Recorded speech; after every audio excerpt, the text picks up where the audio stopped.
درێژی ڕێگاکە 12 کیلۆمەترە. لەلایەن وەزارەتی ئاوەدانکردنەوە و نیشتەجێکردن تەنها 3800 مەتر قێڕتاو دەکرێت. ئەوەی تر وەک خۆی جێدەهێڵدرێت. ئەمە ڕێگەی گوندی کەژەکە لە سنووری برادۆست. هەتا ناوەندێک گوندی کەژەک چاکەبی تقریبا نیوەش ئەمینی هەتا ئەگە تۆ زادێ سی دەکە نیو ئەمینی 5 کیلۆمەتر پەیوەندی بە کەژە کۆنیە گوندەکانی تر هەنا ئێستا نازانم ناویان چێ بەڵام ئەو بەشێک کە پەیوەندی بە کەژەک وێ 4 کیلۆمەترە ئێمە 4 کیلۆمەترەکە قیرتامان کردێ بە چنێکی ستابلایزەر. ڕێگای دە گوندی سنووری برادۆستە. ساڵانە بەدەیان جۆتیار لە سنووری ئەم گوندانە جۆرەها بەروبوومی کشتتوکاڵی بەرهەم دێنن. بڕیاروابوو تەواوی ئەم ڕێگایە نۆژەن بکرێتەوە.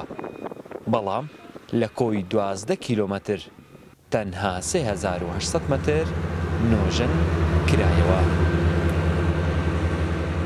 ئەم پرۆژەیە نزیکەی 3 کیلۆمەتر و 800 درێژە لەبەرەوەی ئەو کات دیارە تەمویلەکار ئەوەندە بۆ بەشی ئەوەندە قۆناغی یەکەم جێبەجێ بکرێ و درێژی ڕێگار کەژێک سەرەتاوە تا کۆتایی نزیکەی 12 کیلۆمەتر ئەگەر هەمووی حساب بکرێ بەڵام ئیدی دەرخستە شتی وای بۆ ئامادەکراوە بۆ قۆناغەکانی تریش کە جێبەجێ بکرێ بەڵام وەکو تەمویل و وەکو قەیرانی دارایی و ئەمانە ئێستا ڕێگەی نەداوە دیارە هەمووی جێبەجێ بکرێمە.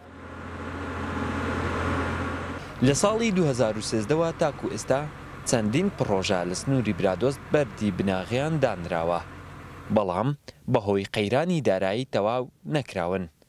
دیاریش نییە کەی جارێکی تر دەست بە تەواوکردنی پرۆژەکان دەکرێت.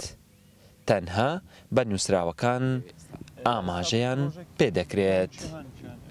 وەڵات حەسەن، کورسات نیوز، برادۆست.